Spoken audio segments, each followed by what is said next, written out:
Assalamualaikum warahmatullahi wabarakatuh. Selamat pagi, para mahasiswa kelas kewarganegaraan. Kali ini kita akan masuk sesi asinkronus yang dibawakan oleh saya, Andromeda Dilaksono. Dan ini merupakan persiapan pertemuan kedua yang membahas tentang hakikat pendidikan kewarganegaraan dalam mengembangkan kemampuan utuh sarjana atau profesional. Jadi saya perkenalkan diri lagi. Nama saya Andromeda Dilaksono, pengampu kewarganegaraan kelas B dan I, dan video ini juga dapat disaksikan oleh kelas lainnya. Nah, sebelum kita ke hakikat, saya ingin menjelaskan dulu kenapa kok kita butuh belajar PKN. Nah, PKN ini sudah kalian dapatkan sebenarnya sejak SD, SMP, SMA. Nah, cuma kita harus merefresh atau coba mengingat kembali pelajaran PKN ini seperti apa. Jadi pada dasarnya PKN itu belajar tentang keindonesiaan. Ya, kita yang lahir di Indonesia, kemudian KTP Indonesia, orang Indonesia, tentunya harus belajar yang terkait Indonesia. Nah, jadi belajar untuk menjadi manusia yang berkepribadian Indonesia, membangun rasa kebangsaan, dan mencintai tanah air. Nah, itu yang kita perlu tanamkan di diri kita. Yang artinya dengan adanya manusia yang berkepribadian Indonesia, membangun rasa kebangsaan, dan mencintai tanah air, tentunya itu akan menghasilkan manusia yang smart and good citizen. Ya, jadi ini yang diharapkan dari pembelajaran PKN. Oke, jadi buku ini ya yang merupakan buku wajib pendidikan kewarganegaraan dari Dirjen Bilmawa. Ada beberapa poin yang perlu kita pelajari dari materi ini. Ya, jadi tentang hakikat pendidikan kewarganegaraan dalam mengembangkan kemampuan utuh sarjana atau profesional. Nah, jadi di sini ada poin pertama mengenai konsep dan urgensi pendidikan kewarganegaraan dalam pencerdasan kehidupan bangsa. Kemudian yang kedua, sumber historis, sosiologis, dan politik tentang PKN di Indonesia. Yang ketiga, dinamika dan tantangan pendidikan kewarganegaraan. Dan yang terakhir, esensi dan urgensi pendidikan kewarganegaraan untuk masa depan. Nah, jadi ada dua hal dulu ya, ada dua istilah di sini, ada sarjana, ada profesional. Nah, ini sudah disebutkan dalam Undang-Undang Republik Indonesia Nomor 12 Tahun 2012 tentang pendidikan tinggi. Jadi program sarjana ini ya bagi adik-adik mahasiswa di sini merupakan jenjang pendidikan akademik bagi lulusan pendidikan menengah atau sederajat, sehingga mampu mengamalkan ilmu pengetahuan dan teknologi melalui penalaran ilmiah. Jadi yang kalian jalani ini program sarjana merupakan definisinya seperti ini ya, dari Undang-Undang Nomor 12 Tahun 2012. Nah, sedangkan profesional seperti apa? Ini juga sudah tercantum di Undang-Undang RI Nomor 14 Tahun 2005 tentang guru dan dosen.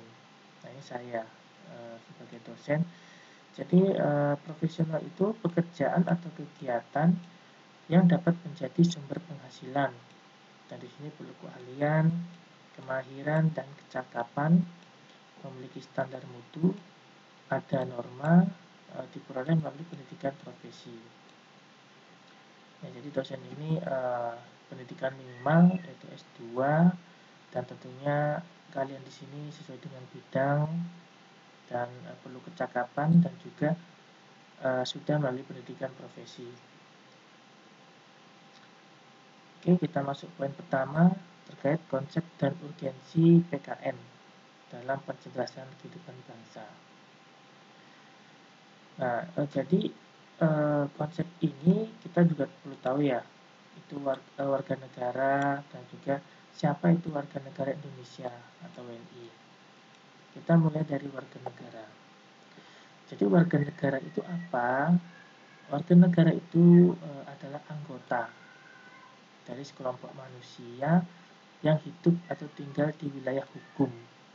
Ya, jadi terikat dengan hukum, wilayah hukum tertentu yang memiliki hak dan kewajiban. Itu yang disebut warga negara.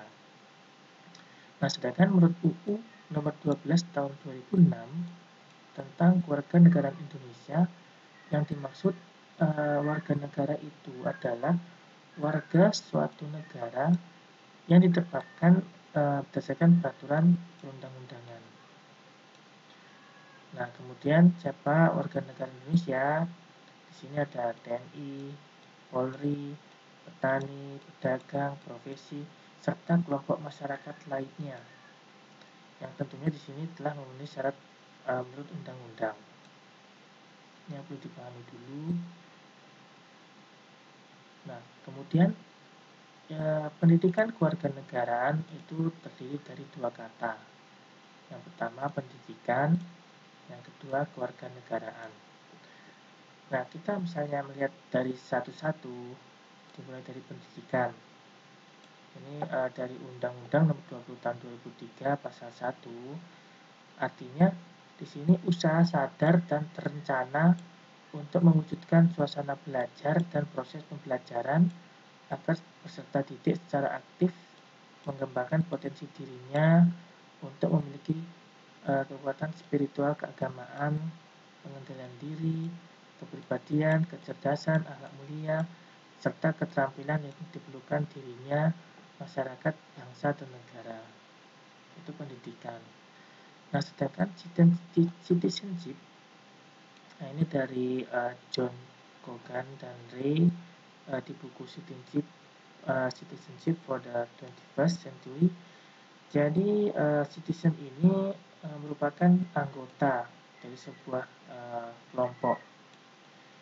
Ya, jadi dalam kata lain di sini yang dikatakan citizen, ya ini yaitu yang memiliki pendidikan, kemudian juga ya jadi sudah mengalami pembelajaran juga, studi, yang juga berkontribusi dalam pendidikan dan juga pengembangannya. Itu yang disebut citizen. Jadi tidak hanya warga, tapi dia berpendidikan. Nah, kemudian ada pengertian lainnya di sini, kewarganegaraan. Ya, jadi dari Undang-Undang RI, jadi segala hal ihwal yang berhubungan dengan warga negara, itu yang disebut kewarganegaraan. Nah, dari pengertian itu kemudian dijadikanlah pendidikan kewarganegaraan. Di sini ada Undang-Undang RI nomor 20 tahun 2003 pasal 37. Jadi membentuk peserta didik menjadi manusia yang memiliki rasa kebangsaan dan cinta tanah air. Ya, jadi di sini manusia yang berpendidikan kemudian memiliki cinta tanah air dan kebangsaan. Nah, sedangkan menurut M. Nu'man Sumantri tahun 2001, pendidikan kewarganegaraan adalah program pendidikan yang berintikan demokrasi politik. Nah, di sini ada demokrasi politik yang diperluas dengan sumber-sumber pengetahuan lainnya. Dan juga di sini ada pengaruh positif dari pendidikan sekolah, dari masyarakat, orang tua, dan juga di sini siswa dituntut untuk berpikir kritis, analitis, bersikap dan bertindak demokratis. Ya, dalam mempersiapkan hidup demokratis yang berdasarkan Pancasila dan Undang-Undang Dasar 1945. Ya, jadi ini intinya di sini PKN yang dimaksud di sini yaitu kita sebagai manusia yang di Indonesia dituntut untuk memiliki pendidikan ya, di mana di sini diharapkan dapat berpikir kritis, analitis, dan juga demokratis. Tujuannya untuk tanah air, ya, cinta tanah air dan kebangsaan. Nah, kemudian timbullah di sini istilah mata kuliah kewarganegaraan. Jadi mata kuliah kewarganegaraan itu bersumber di Undang-Undang Nomor 12 Tahun 2012. Jadi mata kuliah ini adalah pendidikan yang mencakup Pancasila, UUD 45, dan NKRI, Bhinneka Tunggal Ika, yang dimana di sini untuk membentuk mahasiswa menjadi warga negara yang memiliki rasa kebangsaan dan cinta tanah air. Jadi diingat ya, jadi untuk memiliki rasa kebangsaan dan cinta tanah air. Ya, jadi tahu ya, mengapa diperlukan pendidikan kewarganegaraan. Ini sangat penting. Jadi kalian tidak hanya belajar mengenai mata kuliah prodi, kemudian juga mata kuliah PPB lain, tapi ini juga mata kuliah penting untuk membentuk karakter kalian terhadap kecintaan tanah air yang berpikir kritis, kemudian demokratis, dan sebagainya. Nah, kemudian kita masuk poin kedua, sumber historis, sosiologis, dan politik tentang pendidikan kewarganegaraan di Indonesia. Nah, historis ini merupakan sejarah, ya. Jadi ada istilah jas merah, jangan lupakan sejarah, di mana di sini dari zamannya Budi Utomo 1908, Hari Kebangkitan Nasional, pada saat itulah dalam diri bangsa Indonesia mulai tumbuh kesadaran sebagai bangsa. Ya, tapi di sini belum menanamkan Indonesia, jadi masih mulai muncul ya, mulai tumbuh kesadaran. Kemudian tahun 1928 Sumpah Pemuda.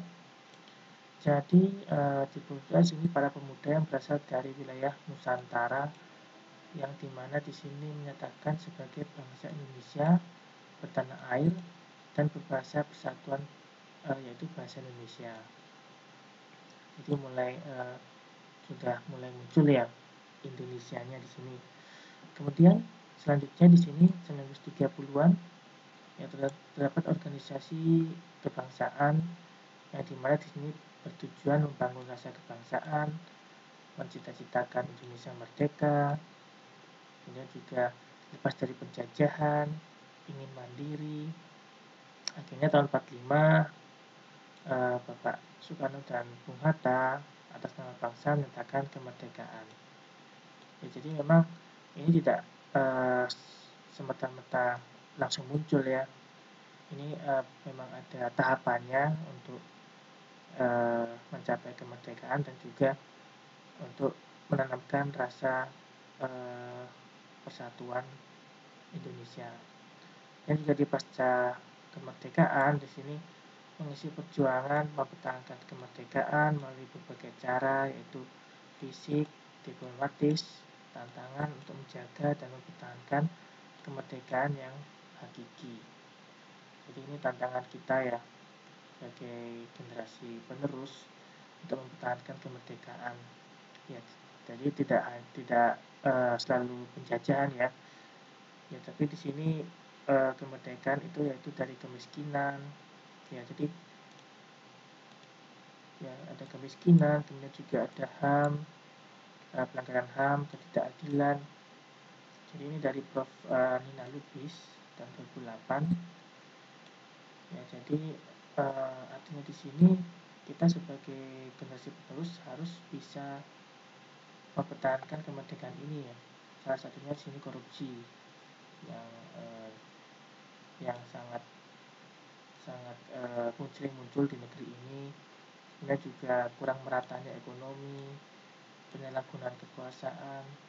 Jadi inilah mengapa kita perlu menanamkan ke para mahasiswa ya, karena kalian merupakan calon generasi penerus.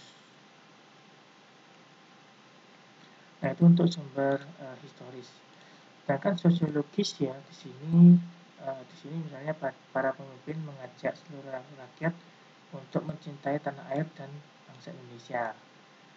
Dan di sini ada pidato dan ceramah yang dilakukan para pejuang, kiai di pondok pesantren berjuang mempertahankan tanah air.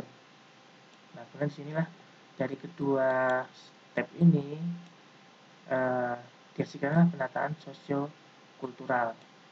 Jadi ini dari sumber sosiologis. Nah, jadi upaya pendidikan kewarganegaraan pasca kemerdekaan tahun 45 belum dilaksanakan di sekolah-sekolah hingga terbitnya buku Civics pertama. Nah, judulnya di sini Manusia dan Masyarakat Baru, yang disusun bersama oleh Mr. Soeparto dan juga beberapa orang lainnya, yang dimana di sini penyusunan ini masih belum dilaksanakan ya di sekolah-sekolah. Jadi ini sumber sosiologis. Kemudian untuk sumber politis, ya, jadi sumber politis ini, jadi ada kurikulum. Nah, kurikulum ini selalu berkembang ya, jadi ada perubahan. Jadi kurikulum 1968, jadi ada pendidikan kewargaan negara. Jadi di sini ada kelompok studi, kelompok pembinaan jiwa Pancasila, yang dimana di sini ada SD, SMP, SMA. Jadi semakin berkembangnya kurikulum, kemudian sebutan tahun 1975 di sini ada pendidikan moral Pancasila, dan kelompok studinya ada Pancasila dan UUD 45, dan sasaran studinya itu semua orang ya, seluruh kalangan. Nah, dari sumber politis ini kemudian berkembang lagi kurikulum tahun 1994, akhirnya disebut Pendidikan Pancasila dan Kewarganegaraan PPKN. Nah, ini juga saya rasakan ya ketika SD, SMP itu telah mengalami perubahan nama. Dan untuk penjelasan di sini, materi wajib setiap jenis, jalur, dan jenjang pendidikan. Jadi saat itu saya walaupun bidang IPA, IPS, atau bahasa itu wajib mendapatkan pendidikan Pancasila dan Kewarganegaraan. Nah, sedangkan kurikulum 2006 berupalah di sini sebutan pendidikan kewarganegaraan. Kemudian tahun 2013 sebutannya kembali lagi ya ke PPKN. Nah, jadi di sini disimpulkan bahwa secara historis PPKN di Indonesia senantiasa mengalami perubahan baik istilah maupun substansi. Nah, sesuai dengan perkembangan peraturan perundangan, iptek, perubahan masyarakat, dan tantangan global. Jadi dinamis ya, tidak statis. Nah, sedangkan sosiologis di sini PPKN Indonesia sudah sewajarnya mengalami perubahan mengikuti perubahan yang terjadi di masyarakat. Nah, sedangkan untuk politis PPKN di Indonesia akan terus mengalami perubahan sejalan dengan perubahan sistem ketatanegaraan dan pemerintah, terutama perubahan konstitusi. Oke, kita masuk ke poin ketiga terkait dinamika dan tantangan pendidikan kewarganegaraan. Oke, di poin ketiga ini, jadi PKN itu sangat erat dengan perjalanan sejarah. Ya, jadi jangan lupakan sejarah atau jas merah, dan juga periodisasi praktik kenegaraan atau pemerintah RI. Dan juga yang kedua, ontologi PKN adalah sikap dan perilaku warga negara dalam kehidupan bermasyarakat, berbangsa, dan bernegara. Ini perlu diingat ya mengenai poin-poin ini. Dan juga status warga negara itu dapat meliputi pendudukan yang berkedudukan sebagai pejabat negara sampai dengan rakyat biasa. Jadi ada yang sebagai pejabat, ada yang sebagai rakyat biasa, dan peran dan fungsinya pun berbeda, sehingga sikap dan perilaku mereka sangat dinamis. Nah, di mata kuliah PKN ini harus selalu menyesuaikan atau sejalan dengan dinamika dan tantangan. Ya, tantangan sikap serta perilaku warga negara dalam kehidupan bermasyarakat, berbangsa, dan bernegara. Nah, jadi perkembangan praktik ketatanegaraan dan sistem pemerintahan RI menurut UUD di sini ada 6 periode. Ya, dan periode ini yang sekarang kita jalani periode ke-6, 1998 sampai dengan sekarang. Jadi periode ini mengalami dinamika ya dari 1 ke 6. Dan dinamika dan tantangan PKN mengikuti periodisasi pelaksanaan UD. Nah, jadi sini ada kutipan dari Aristoteles. Different constitutions requires different types of good citizens because there are different sorts of civic function. Ya, jadi ini pasti akan terjadi semacam perubahan konstitusi ya tiap periode dan juga tiap zaman, dan tentunya itu akan menentukan peraturan dan juga sistem pemerintah yang berbeda, dan itu pun mengakibatkan pola masyarakat yang berbeda. Ya, jadi dinamika ini pasti terjadi ya, yang mengikuti tantangan perkembangan zaman. Nah, jadi maka dari itu PKN ini perlu memperhatikan kondisi masyarakat ya, walaupun tuntutan kebutuhan masyarakat telah diakomodasi peraturan perundangan. Namun perundangan ini pasti akan ada perundangan baru dan seiring dengan perkembangan masyarakat dan akan bergerak dan berubah lebih cepat. Nah, kurikulum PKN termasuk materi, metode, dan sistem evaluasi harus disesuaikan dengan iptek juga. Ya, contohnya di sini Undang-Undang ITE yang baru ya, sebelumnya yang belum ada perkembangan teknologi, itu juga pasti harus menyesuaikan dengan iptek. Oke, kemudian yang keempat, poin terakhir, esensi dan urgensi pendidikan KWN untuk masa depan. Nah, jadi isinya ada beberapa tahap ya, dimulai dari nasib sebuah bangsa. Jadi nasib ini kita lah yang menentukan, ya, bukan bangsa lain, ya, karena kita merupakan elemen dari NKRI.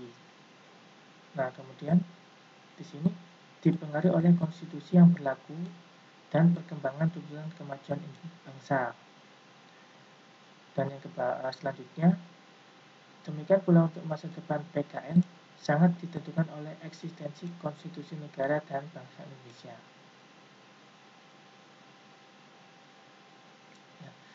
Jadi dari keempat poin ini ya disimpulkan ya dari kutipan Gordon B. Hinckley, every good citizen adds to the strength of a nation.